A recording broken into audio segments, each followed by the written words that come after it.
الحمد لله نحمده ونستعينه ونستغفره ونؤمن به ونتوكل عليه ونعوذ بالله من شرور أنفسنا ومن سيئات أعمالنا من يهده الله فلا مضل له ومن يضلل فلا هادي له ونشهد أن لا إله إلا الله وحده لا شريك له ونشهد أن سيدنا ومولانا محمدا عبده ورسوله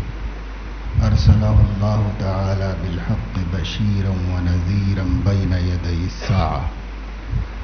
من يطع الله ورسوله فقد رشد ومن يعصهما فإنه لا يضر إلا نفسه ولا يضر الله شيئا صلى الله تعالى عليه وعلى آله وأصحابه وأزواجه وبارك وسلم تسليما كثيرا اما بعد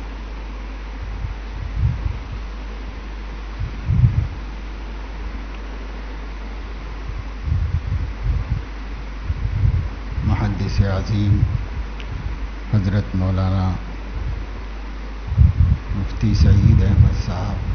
رحمت اللہ علیہ نے طالب علموں کو بطور خاص توجہ دلائی کہ خطبہ مسنونہ میں جب شہادتین کا ذکر ہو تو سب سننے والوں پر شہادت لازم ہے، اس لیے سب کو کلمہ شہادت جب اللہ تعالیٰ کی توحید کی شہادت دی جائے تو آپ کو بھی دینا چاہیے، اور جب رسالت کی شہادت پڑھی جائے تو آپ کو بھی پڑھنا چاہیے، کیونکہ یہ حضور اکرم صلی اللہ علیہ وسلم کی سنت ہے۔ جب حضور علیہ السلام شہادتین کو سنتے تھے تو خود بھی دہراتے تھے، وَأَنَا أَشْهَدُ أَن لَّا إِلَٰهَ إِلَّا اللَّهُ، میں بھی گواہی دیتا ہوں۔ تو حضرت نے فرمایا کہ اس پر بہت غفلت ہے اور لوگ اس پہ عمل نہیں کرتے، اس سنت پر عمل کرنا چاہیے۔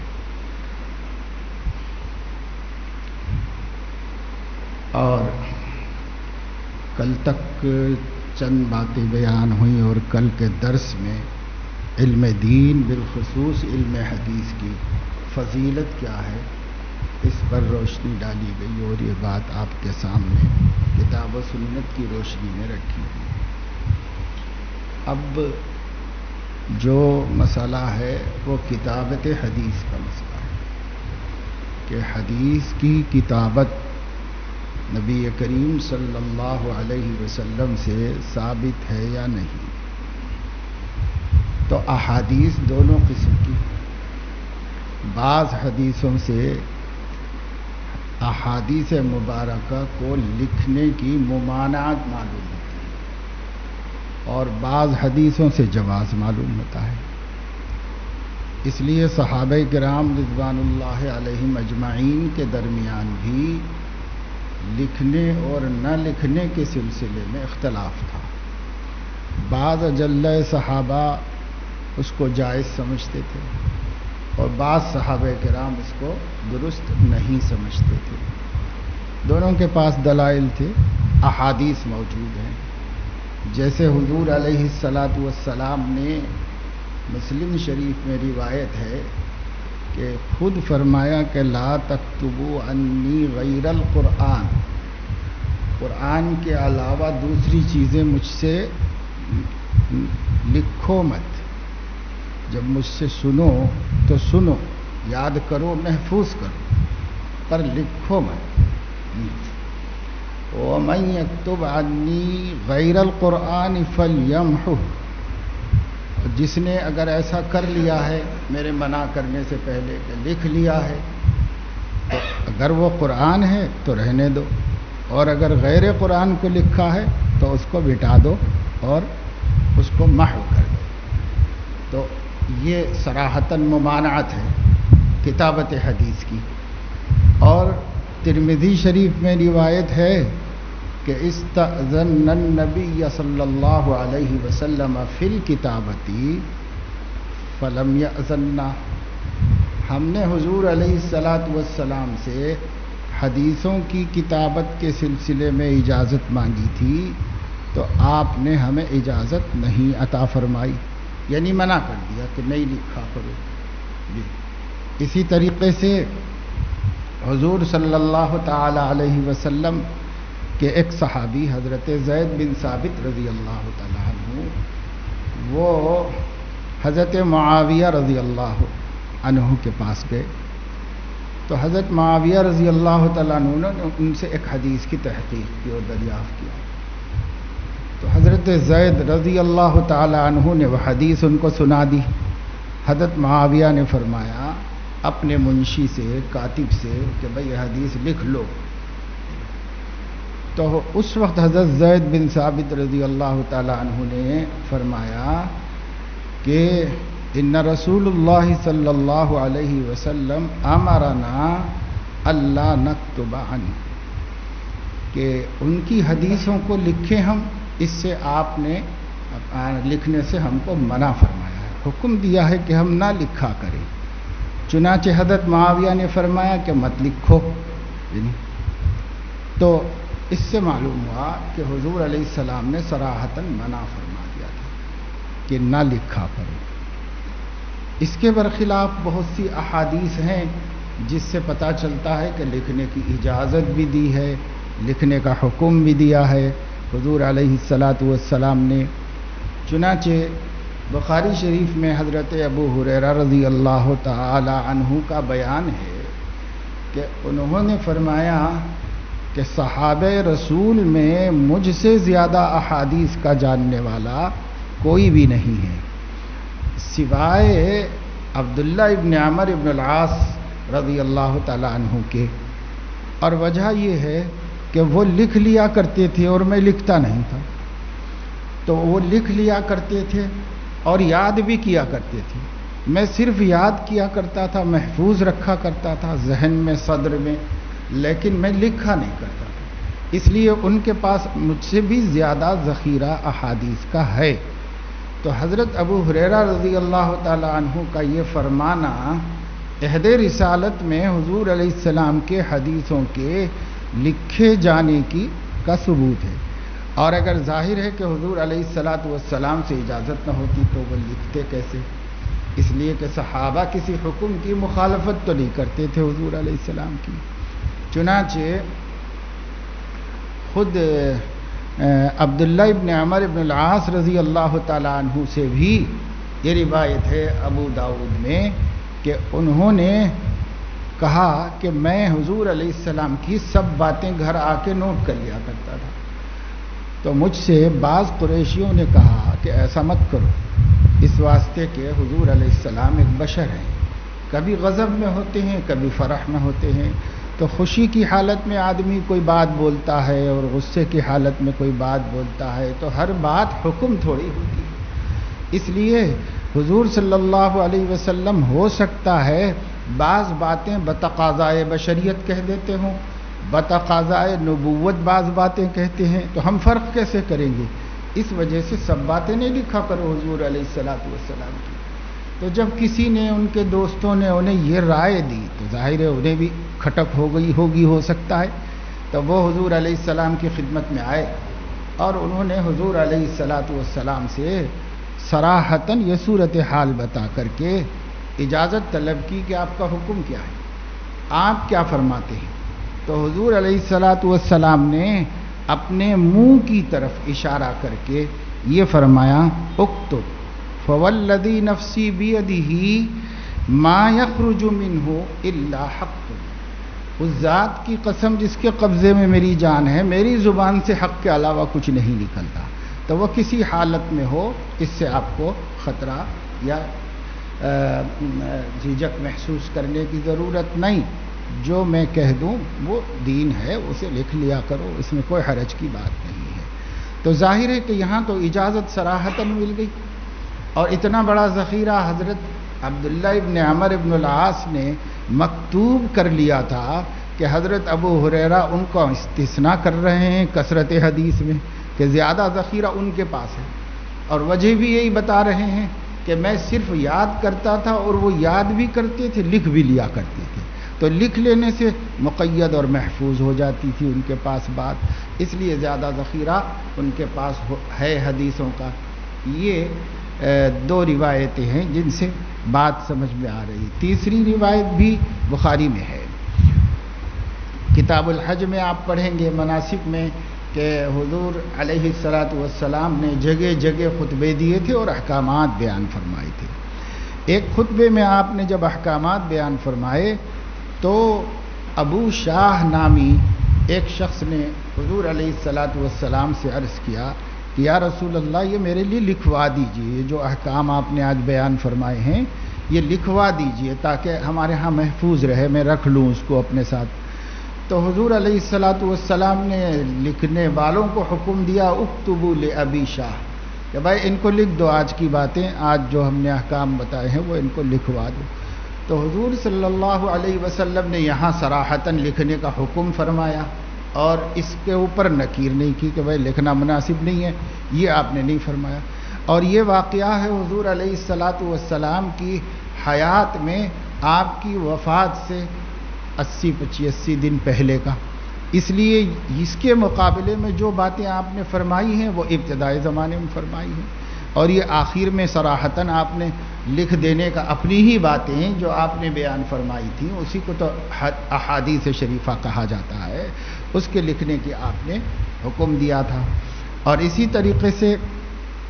بخاری میں ایک واقعہ آئے گا کہ حضرت علی رضی اللہ تعالی عنہ سے آ کر بعض اصحاب نے پوچھا کہ لوگ کہتے ہیں کہ آپ کے پاس کوئی خاص کتاب ہے جس میں سے آپ احکام بیان فرماتے ہیں تو دوسروں کے پاس نہیں ہے۔ تو حضرت علی رضی اللہ تعالیٰ عنہ نے فرمایا کوئی خاص بات نہیں ہے، ایک تو میرے پاس کتاب اللہ ہے جو سب کے پاس ہے، اللہ کی کتاب قرآن میرے پاس ہے وہ جو سب کے پاس ہے، دوسرے عقل و خرد اور دانائی کا وہ حصہ جو اللہ کسی کو عطا فرما دے وہ میرے پاس ہے، اور تیسری چیز وہ صحیفہ جس میں دیت وغیرہ کے احکام لکھے ہوئے ہیں، تو یہی ہے میرے پاس، اور کوئی خاص چیز ان باتوں سے ہٹ کر جو دیگر مسلمانوں کو معلوم ہے میرے پاس نہیں۔ تو جیسے بعض آج بھی ان کے چاہنے کا دم بھرنے والے کہتے ہیں کہ ان لوگوں کے پاس ہے اصل علم، اس زمانے میں بھی کسی نے کہا ہوگا حضرت علی کے زمانے میں، تو بعض صحابہ کو خیال ہوا کہ پوچھنا چاہیے، خود حضرت علی سے پوچھ لینا چاہیے تاکہ تحقیق ہو جائے،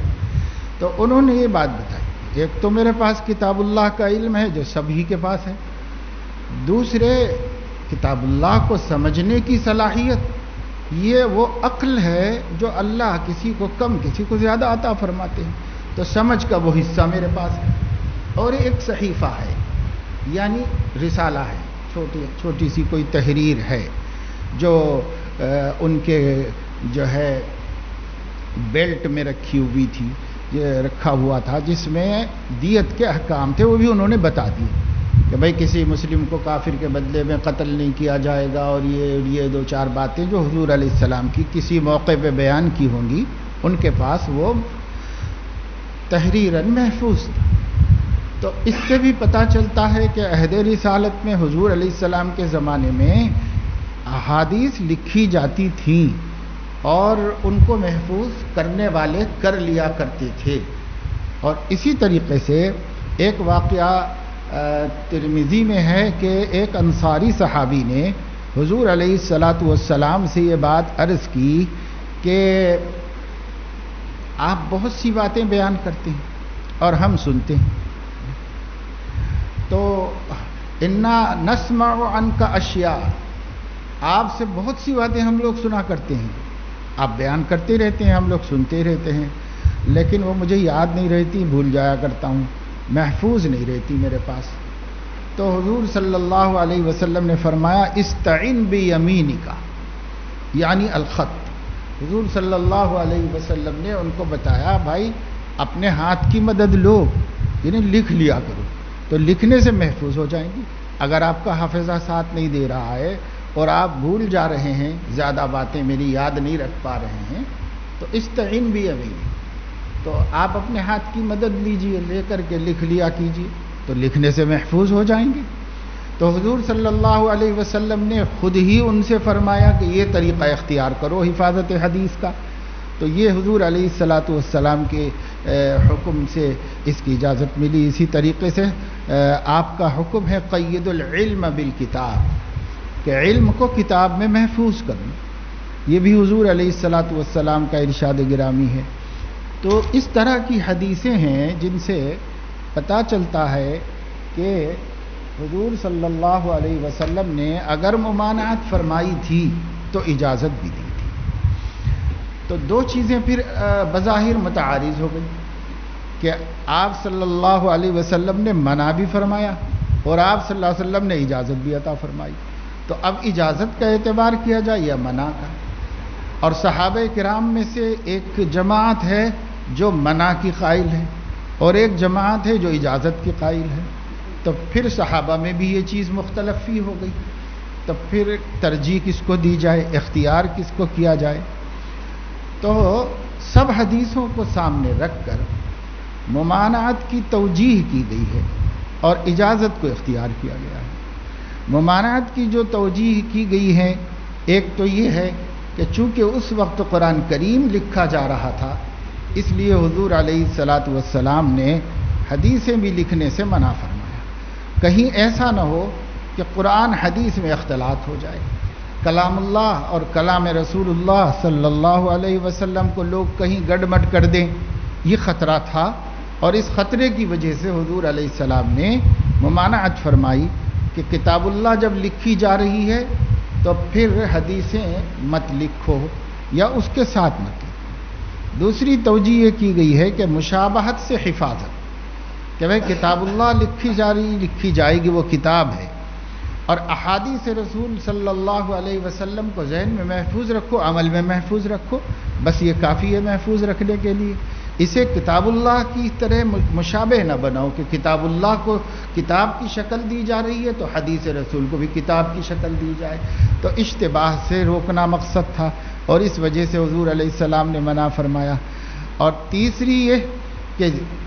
احادیث کی کتابت میں مشغولی، کتاب اللہ کے حفظ و سمع اور اس کے اوپر عمل میں مشغولی سے روک نہ دے، کہ جب آدمی ایک کام میں لگتا ہے تو دوسرے کام سے بے اعتنائی ہوتی ہے، بے توجہی ہو جاتی ہے یا توجہ کم ہو جاتی ہے، تو وہ زیادہ ضروری تھا کہ قرآن کی حفاظت ہو۔ حضور علیہ السلام کے قلب پر اتارا جا رہا تھا، آپ سناتے جا رہے تھے، اور بعض مخصوص لوگوں کو مقرر کر دیا تھا کہ وہ کتابت بھی کرتے جائیں، اس کو محفوظ بھی کرتے جائیں۔ تو اگر لوگ اس میں مشغول ہو جاتے حدیثوں کے لکھنے میں، تو کتاب اللہ کی ویسی حفاظت کرنے کی طرف دھیان نہ ہوتا، جیسا کہ اس کام سے فارغ ہونے کی وجہ سے اسی ایک کام کی طرف دھیان صحابہ کرام دیے ہوئے تھے کہ میں قرآن یاد کرو، سب کو قرآن یاد ہوتا تھا، جتنا منزل ہوتا تھا ان لوگوں کے سینوں میں محفوظ ہو جاتا تھا۔ وہ اس وجہ سے کہ کامل اعتناء اور توجہ اور التفات اسی کام کی طرف، دوسری کام کی طرف نہیں تھا، تو رکھنا بھی حضور صلی اللہ علیہ وسلم ایسا ہی چاہتے تھے، تب آپ نے اس سے ان کو منع فرما دیا۔ اور ایک بات یہ بتائی گئی توجیہ میں کہ کہیں کتابت پر اعتماد کر کے وہ حفظ کرنا چھوڑ دیں، یعنی جب آدمی لکھنے لگتا ہے تو یاد نہیں کرے گا۔ جیسے بہت سے لوگ ہیں وہ نوٹس لکھ لیتے ہیں تو ان کو ذہن میں زیادہ محفوظ نہیں رہتا، اب بہت سے لوگ ہیں ذہن میں محفوظ کرتے ہیں تو پھر لکھنے کی طرف دھیان نہیں دے پاتے ہیں۔ تو اس لیے حضور صلی اللہ علیہ وسلم نے اس خطرے کی وجہ سے کہ اگر لکھ لینے کو عام اجازت دے دی جائے تو لوگ لکھ کے رکھ لیں گے اور کہیں گے ضرورت پڑے گی تب دیکھ لیں گے، جیسے آپ لوگ کہیں گے کہ امتحان کا وقت آئے گا تو کاپی دیکھ لیں گے، تو ضرورت کے وقت دیکھ لیں گے تو اب یاد نہیں رکھے گا، دھیان میں بٹھانے کی کوشش زیادہ وہ نہیں کرے گا۔ اس لیے اشارات تو محفوظ کرنے چاہیے، کیوں کہ آگے بات آ رہی ہے کہ اب کتابت کو اہمیت کیوں دی جاتی ہے، تو محفوظ تو کرنے چاہیے، لیکن اس میں یہ خطرہ تو ہے نا ضرور کہ آدمی پھر ذہن میں کچھ نہیں محفوظ رکھتا سب کتاب میں۔ اور جیسے آپ لوگوں نے سنا ہوگا کہ کسی محدث کو ڈاکوؤں نے لوٹ لیا تھا، تو وہ محدث کے پاس تھا کیا؟ خزانہ، جو کچھ مال تھا وہ گٹھریاں تھیں ان کی کاپیوں کی، جس میں انہوں نے روایات نقل کر رکھی تھی سب اس کے اندر۔ تو اب ڈاکوؤں نے لوٹ لیا تو سمجھا اس میں بھی کچھ دولت خزانہ ہوگا، یہ بھی چلا گیا سب. تو انہوں نے جا کر مہا ڈاکو سے کہا کہ مہربانی کر کے میرا مال مجھے دے دیجیے، آپ میرا سامان دے دیجیے، آپ کے کام کا کچھ بھی نہیں ہے. اگر آپ یہ میرا سامان لے لیں گے تو آپ کو تو کچھ کام نہیں آئے گا، میں عالم سے جاہل بن جاؤں گا. اس واسطے کہ میرا سب کچھ اس میں ہے، دماغ میں کچھ نہیں ہے، سینے میں کچھ نہیں ہے، سب سفینے میں ہے. تو یہ جو میری کتاب ہے آپ لے لیں گے تو آپ کا تو کوئی فائدہ ہے نہیں کہ آپ کا یہ کام نہیں، اور میرا نقصان یہ ہے کہ میں جاہل بن جاؤں. تو اس نے بہت قہقہا لگایا اور مذاق اڑایا اور کہا بھائی ایسا بھی علم کس کام کا کہ وہ لٹ جائے اور چوری ہو جائے؟ ایسا علم کس کام کا؟ آپ کا علم تو آپ کے سینے میں ہونا چاہیے، نہ چوری ہو سکے نہ لوٹا جا سکے، آپ کے سینے میں ہونا چاہیے. تو بسا اوقات ایسا ہوتا ہے کہ کتاب کی وجہ سے آدمی اس کی طرف توجہ نہیں دیتا کہ وہ اسے ذہن میں محفوظ کرے. اسی وجہ سے اب دیکھیں بہت سے علماء کے ہاں ہم جاتے ہیں تو کتنے طالب علم فارغ ہو کے آئے ہیں، خصوصاً دارالعلوم دیوبند سے. تو چونکہ کتابوں کی دنیا میں رہ کے آئے ہیں، وہ علم کی دنیا بھی ہے اور کتابوں کی دنیا بھی، اور بسہولت مل جاتی ہیں اور بکفایت مل جاتی. تو اب ایک طالب علم ہر چھٹی میں لے کے آ کے کتابیں جو جمع کر کے لے کے آیا تو فارغ ہونے تک اس کا اچھی خاصی لائبریری اس کی بن گئی گھر کے اندر، اور کتابیں ہیں، شروحات ہیں، متون ہیں، سب ہیں اس کے پاس رکھی ہوئی. لیکن وہ سب رکھی ہوئی ہیں، نہ پڑھنے کے زمانے میں پڑھا، نہ پڑھانے کے زمانے میں پڑھا، نہ کبھی دیکھا، اسی طریقے سے رکھی ہوئی ہیں.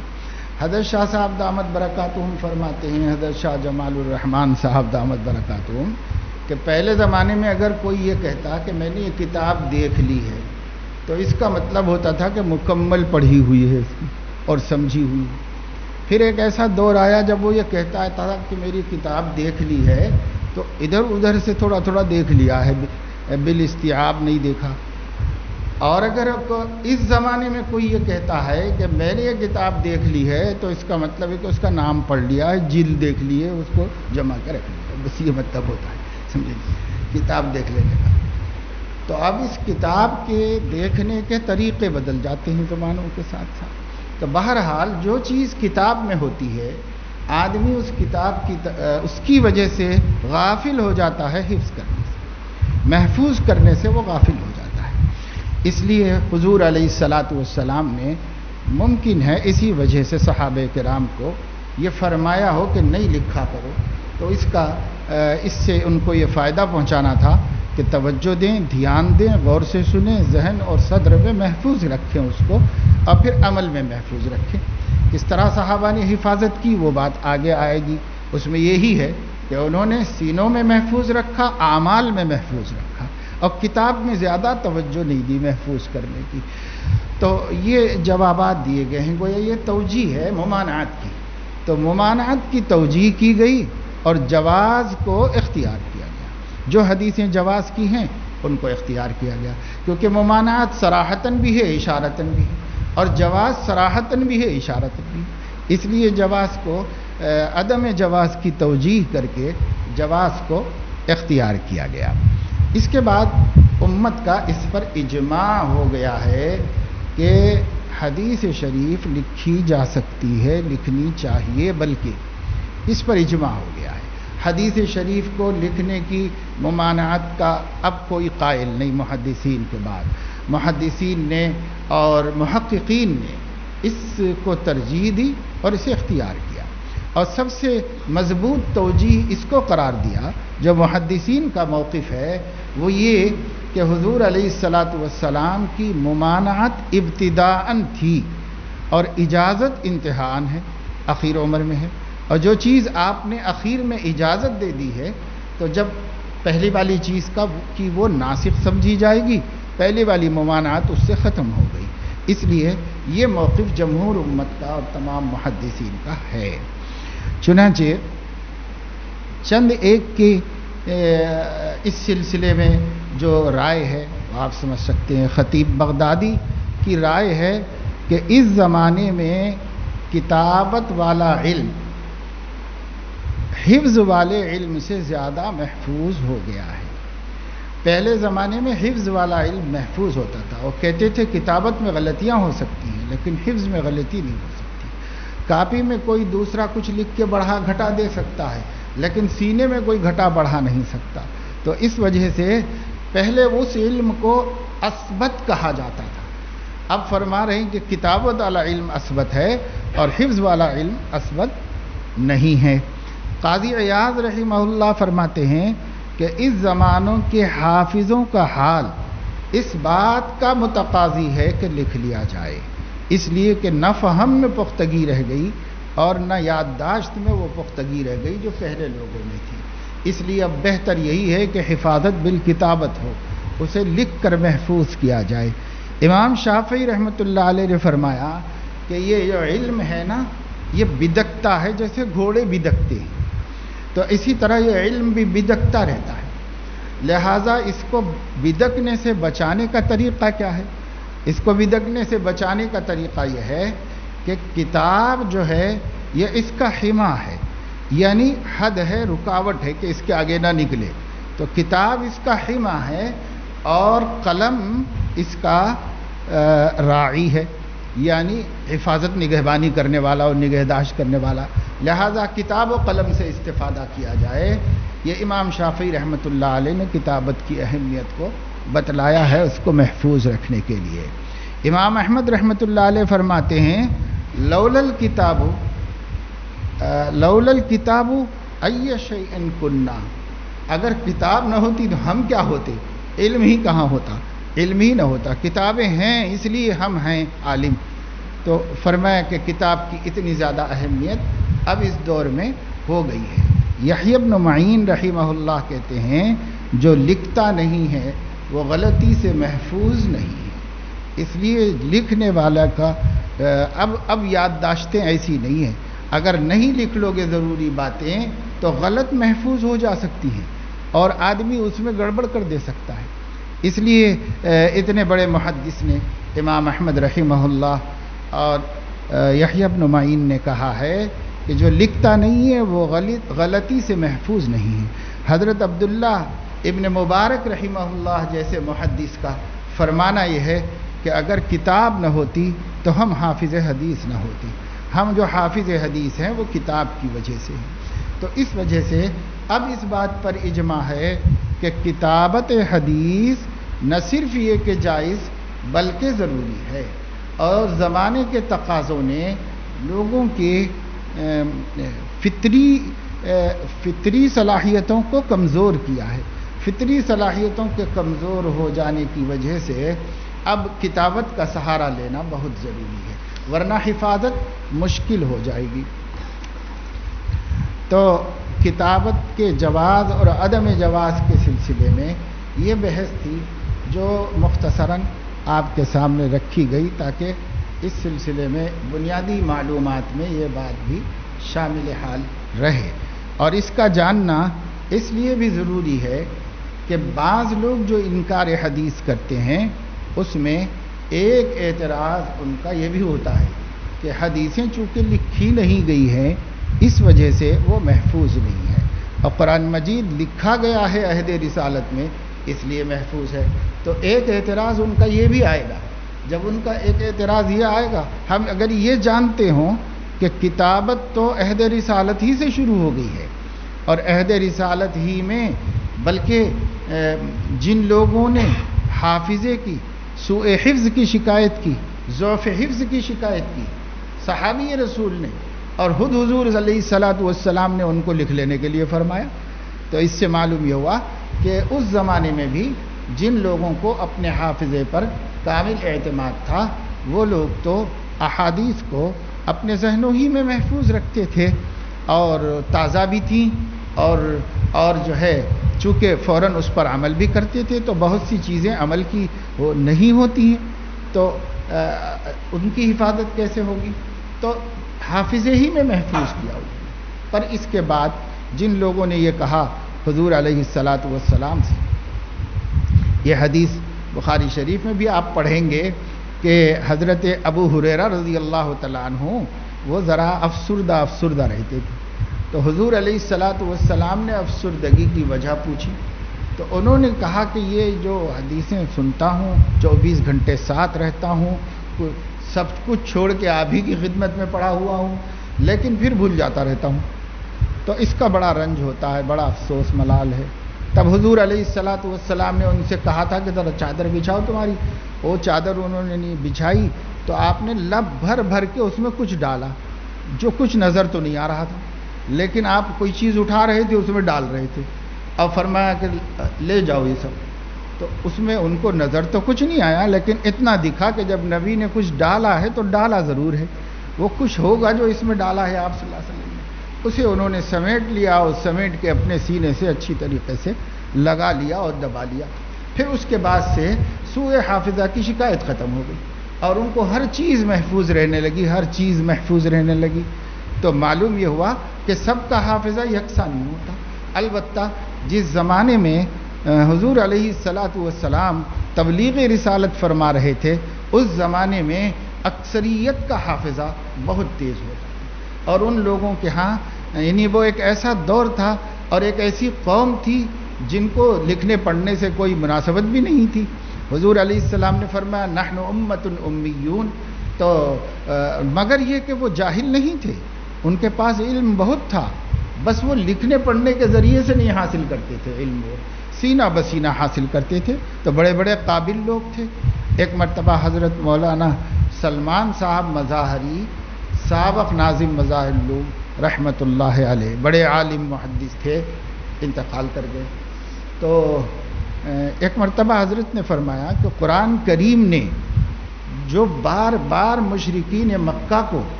تحدی کی ہے، چیلنج کیا ہے کہ ایسا کلام بنا کے بتاؤ، ایسا کلام لاؤ، اس کے لیے لوگوں کو جوڑ لو، اس کے لیے اللہ کو چھوڑ کے سب کو بلا لو، انس و جن کو جمع کر لو، یہ جو قرآن کریم نے تحدی کی ہے، یہ تحدی اگر ان پڑھوں گنواروں سے ہی کی جاتی تو کرنے کا کوئی اعتبار نہیں تھا، کرنے کی کوئی اہمیت نہیں تھی۔ اگر قابل لوگ تھے اور ان کو چیلنج کیا جائے اور وہ نہ کر سکے تب تو معجزہ ہوگا، اور اگر گنواروں جاہلوں کو کہا جائے اور وہ نہ کر سکے تو معجزہ کیسے ہوگا؟ تو اس اعتبار سے عرب اپنی زبان کی فصاحت، بلاغت، خطابت اور کمال اور اس کی حفاظت کرنے کا طریقہ اور اس کے ذہنوں کی حافظے کی ان کی قوت وغیرہ میں وہ اقطاع عالم اور اقوام عالم سے ممتاز تھی، اور ان کی اپنی ایک پہچان تھی کہ وہ ہر چیز محفوظ رکھتے تھے۔ اور ایسے ایسے شعراء تھے کہ حروف تہجی کے اعتبار سے ان کا دعویٰ یہ تھا ہر حرف کا 1000 شعر سنا سکتا ہے، ہر حرف سے 1000 شعر۔ کبھی کبھی آپ لوگ بچپن میں مقابلے کر رہے ہوں گے تو ایک شعر کا جواب میں دوسرا ایک شعر، ایک کے جواب میں ایک، بہت بہت 2 3، اس سے زیادہ کیا کر سکیں؟ لیکن وہاں عرب کہتا تھا ایک حرف پیش کرو، الف کہو 1000 اشعار، با کہو تو با سے 1000 اشعار آپ کے سامنے ہم بیان کریں گے۔ اور یہ حال تھا کہ اس زمانے میں بھی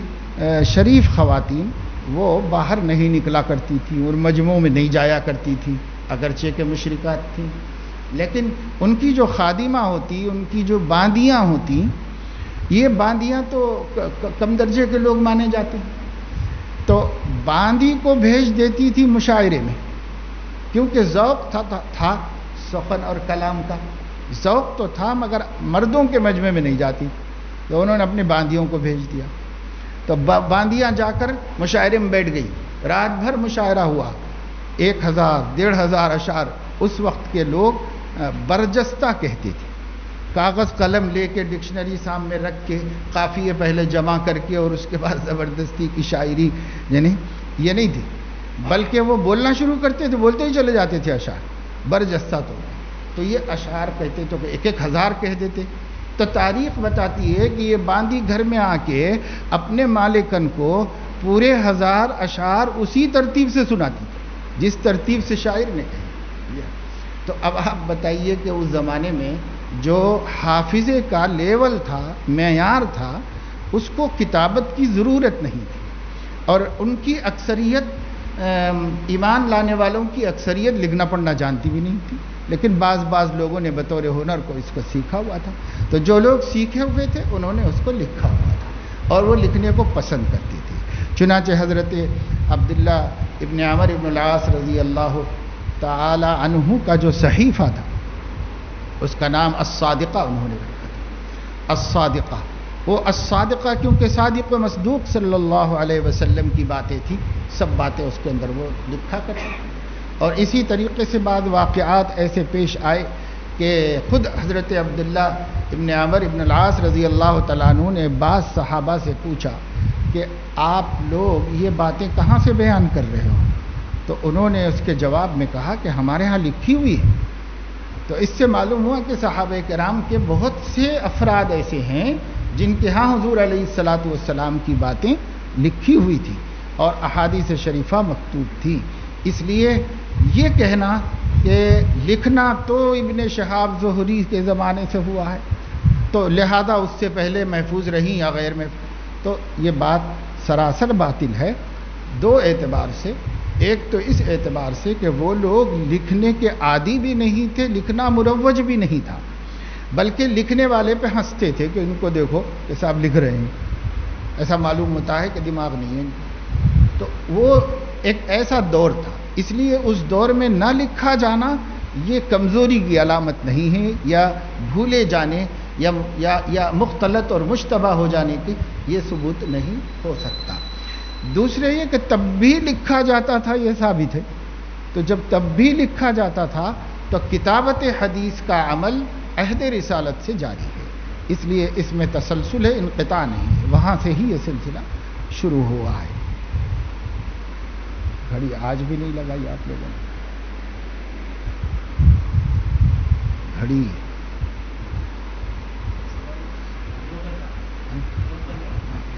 تو یہ بات ہوئی کتابت کے سلسلے میں. یہ بات اب آپ کے سامنے اچھی طرح واضح ہو گئی ہوگی کہ کتابت حدیث جواز اور عدم جواز کی روایات موجود ہیں اور صحابہ کرام میں دونوں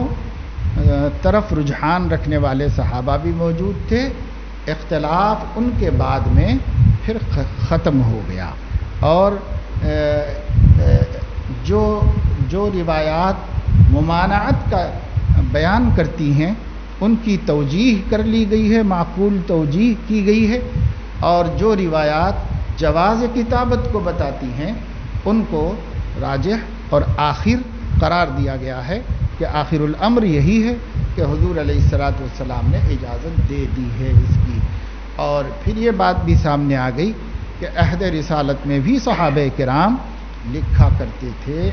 اور اسے محفوظ کرنے کی کوشش کیا کرتے تھے.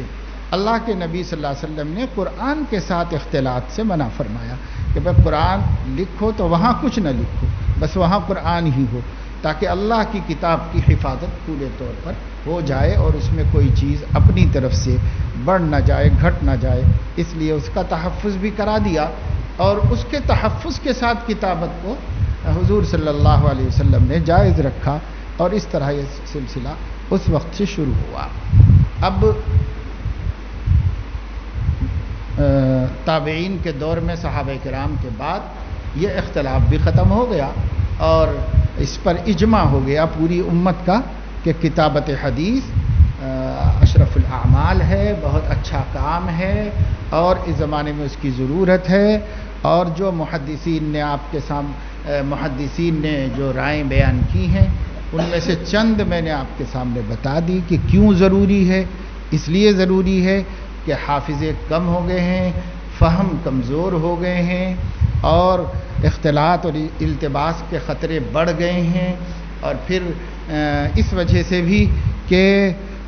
حدیثوں کا محفوظ کر لینا جو منافقین ہیں ان لوگوں کے دست برد سے اس کا محفوظ ہو جانے کا سبب اور وسیلہ ہے. تو اس لیے اس بات پر اجماع ہوا اور پھر علماء نے لکھنا شروع کر دیا. اور لکھتے لکھتے کہا جاتا ہے کہ لکھنے کا سلسلہ انفراداً تو ہمیشہ سے ہی رہا، مگر یہ ہے کہ عمر ابن عبدالعزیز رحمہ اللہ کے دور میں ان کے حکم سے کل میں نے بتایا تھا کہ اسے باقاعدہ لکھنے کا سلسلہ شروع کیا گیا ان کے حکم سے کہ وہ مدون ہو جائے. اور مرتب ہو جائے. تو اگر کوئی آپ سے یہ کہے کہ حدیثیں حضور کے زمانے میں نہیں لکھی گئیں، وہ تو پہلی صدی کے اواخر میں لکھی گئی ہیں، تو اس کا جواب یہی ہے کہ یہ بات غلط ہے، فی الواقع صحیح نہیں ہے. لکھی تو حضور صلی اللہ علیہ وسلم کے زمانے ہی سے جا رہی تھی، لیکن اول من دونا کی جو بات کہی جا رہی ہے، اور اول المدونین حضرت امام زہری کو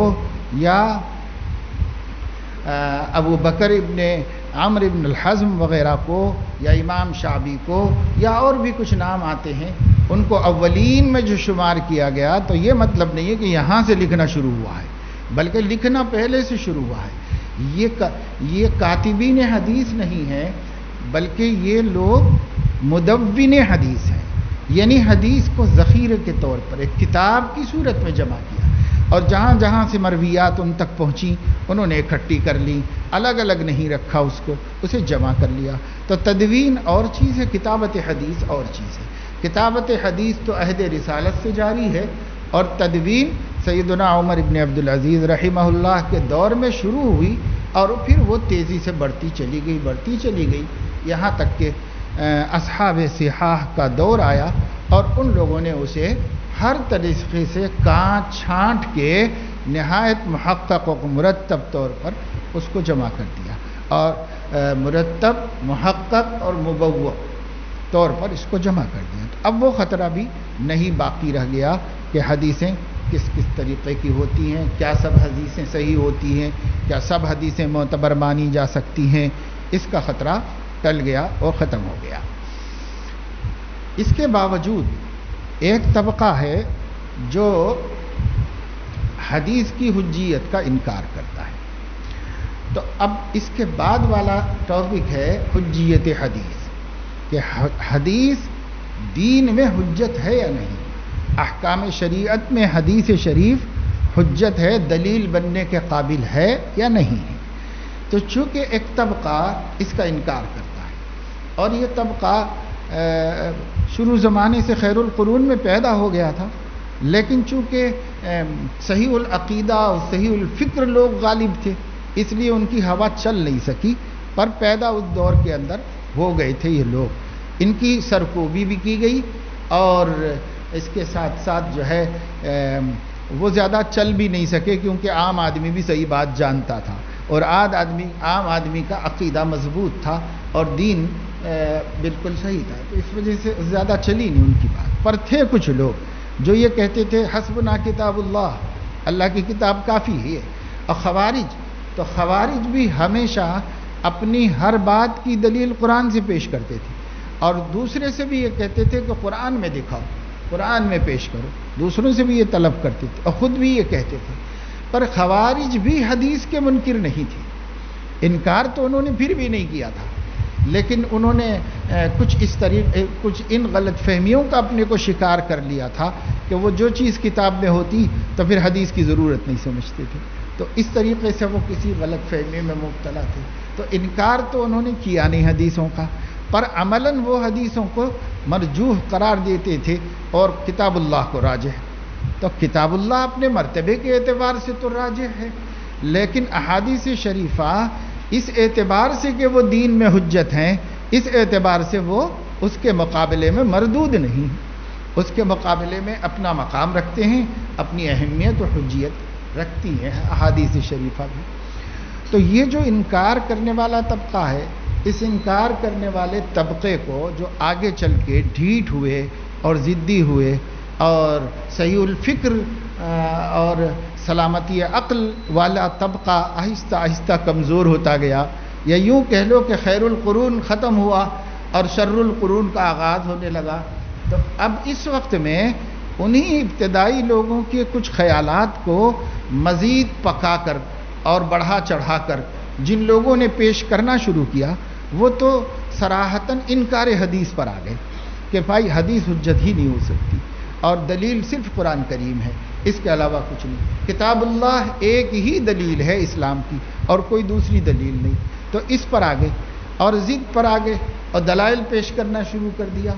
تو چونکہ اب مسلمانوں کی ایک بڑی تعداد علم کے اعتبار سے، رسوخ کے اعتبار سے، ایمان و عقیدے کی پختگی کے اعتبار سے وہ معیار کی نہیں رہ گئی تھی، تو ان لوگوں کی التباس سے ان کے ذہن جو ہے ملوث ہوتے رہے، اور پھر یہ عقیدہ جڑ پکڑنے لگا، اور ایک طبقہ ایسا بننے لگا دھیرے دھیرے کہ کتاب اللہ کے بعد کسی کے کلام کی ضرورت نہیں ہے۔ جب اللہ کا کلام موجود ہے تو نبی کے کلام کے ہم محتاج نہیں ہیں۔ ان لوگوں کے بہت سے اشکالات ہیں، 8 10 11 12 اشکالات اگر جمع کر دیے جائیں ان کے تو ان اشکالات کا جواب آپ کو کل دیں گے انشاءاللہ تعالی۔ لیکن آج ایک بات سن لے، وہ ایک جواب جو ہوتے ہیں نا، آپ لوگوں نے سنا ہوا ہوگا کہ دلائل مختلف قسم کے ہوتے ہیں، تو اس میں الزامی دلیل بھی ہوتی ہے کہ الزامی جواب دیا جائے، اور اثباتی جواب دیا جائے، استدلال۔ تو استدلال سے استدلال سب کی کھوپڑیوں میں نہیں اترتا، تو ان کو الزام سے خاموش کرنا پڑتا ہے۔ تو ہمارے بزرگوں میں حضرت مولانا مفتی محمود حسن گنگوہی رحمۃ اللہ علیہ بہت ظریف الطبع بھی تھے، اور بہت عمیق العلم تھے، اور وسیع المطالعہ تھے۔ اللہ تعالیٰ نے ان کو بہت ذہانت دی تھی، تو اکثر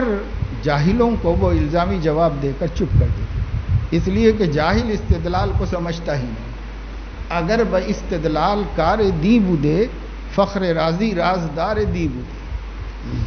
تو یہ استدلال سے ہر جگہ نہیں چلتا تھا۔ جو استدلال کو اور دلیل کو ہی نہیں سمجھتا کہ دلیل کیا چیز ہے، تو اس کو استدلال سے کیا فائدہ ہے؟ تو اس وجہ سے جو آج کل کٹ حجتی کرتے ہیں 2 حدیثیں رٹ کر کے لوگ،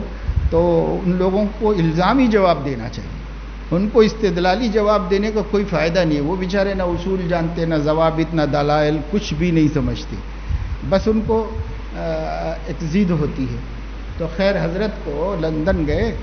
تو کسی نے کہا کہ یہاں اسلامک سینٹر میں درس قرآن کا دن ہے، آپ بڑے عالم انڈیا سے تشریف لائے ہیں، تھوڑا وقت وہاں بھی دے دیجئے تاکہ لوگ کچھ آپ سے سوالات کر لیں، پوچھ لیں۔ تو حضرت فرماتے ہیں کہ میں گیا تو وہ اسلامک سینٹر تھا، ایک بڑا ہال تھا، اور بیچ میں سے پردہ بنا ہوا تھا، دونوں جانب، ایک جانب مستورات تھیں، ایک جانب مرد تھے،